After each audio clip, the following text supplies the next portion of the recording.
ರಾಜ್ಯಸಭೆಯು ಕೂಡ ಮಧ್ಯಾಹ್ನ 2 ಗಂಟೆಗೆ ಮುಂದೂಡಿಕೆಯಾಗಿದೆ. ಒಂದು ಕಡೆಗೆ ಲೋಕಸಭೆಯು ಕೂಡ ಮಧ್ಯಾಹ್ನ 2 ಗಂಟೆಗೆ. ಗೃಹ ಸಚಿವ ಅಮಿತ್ ಶಾ ಉತ್ತರಕ್ಕೆ ವಿಪಕ್ಷಗಳು ಪಟ್ಟು ಹಿಡಿದುಕೊಂಡಿದ್ದಾರೆ. ಸರ್ಕಾರದ ವಿರುದ್ಧ ಘೋಷಣೆಯನ್ನ ವಿಪಕ್ಷಗಳು ಕೂಗಿದ್ದಾರೆ.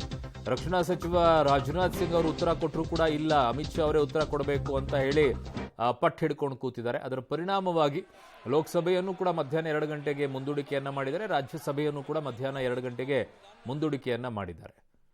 ಓಕೆ, ಕ್ಷಮೆ ಇರಲಿ, ಅದು 12 ಗಂಟೆಯವರೆಗೂ ಕೂಡ ಮುಂದೂಡಿಕೆಯಾಗಿದೆ ಅಂತ ಹೇಳ್ತಾ ಇದ್ದಾರೆ. ಮಧ್ಯಾಹ್ನ 2 ಗಂಟೆಯಲ್ಲ, 12 ಗಂಟೆಯವರೆಗೂ ಕೂಡ ಇದನ್ನ ಮುಂದೂಡಿಕೆಯನ್ನ ಮಾಡಿದ್ದಾರೆ ಕಲಾಪವನ್ನು.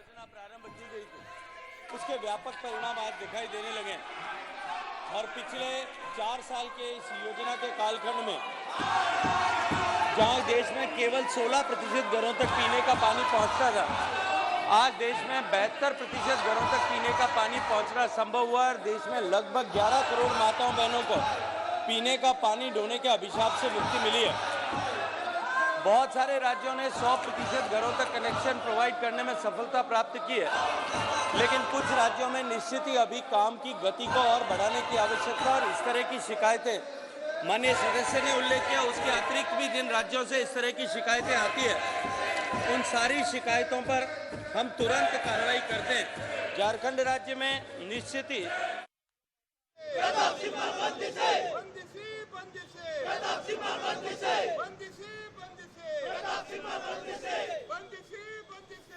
ಒಂದು ಕಡೆಗೆ ನಿನ್ನೆ ಮೈಸೂರಿನಲ್ಲೂ ಕೂಡ ಪ್ರತಾಪ್ ಸಿಂಹ ಅವರ ಕಚೇರಿ ಮುಂಭಾಗದಲ್ಲಿ ಕಾಂಗ್ರೆಸ್ನ ಮೈಸೂರು ನಗರ ಭಾಗದಲ್ಲಿರುವಂತಹ ಕಾಂಗ್ರೆಸ್ ಕಾರ್ಯಕರ್ತರು ಪ್ರತಿಭಟನೆ ಮಾಡಿದ್ದಾರೆ.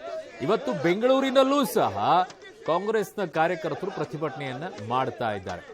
ಬಹಳ ಆತುರದಲ್ಲಿದ್ದಾರೆ. ಈ ಪ್ರಕರಣದಲ್ಲಿ ಹೆಚ್ಚು ಕಡಿಮೆ ಆದರೆ ವಾಪಸ್ ಕಾಂಗ್ರೆಸ್ ಕೂಡ ಮುಜುಗರ ಅನುಭವಿಸಬೇಕಾಗುತ್ತೆ.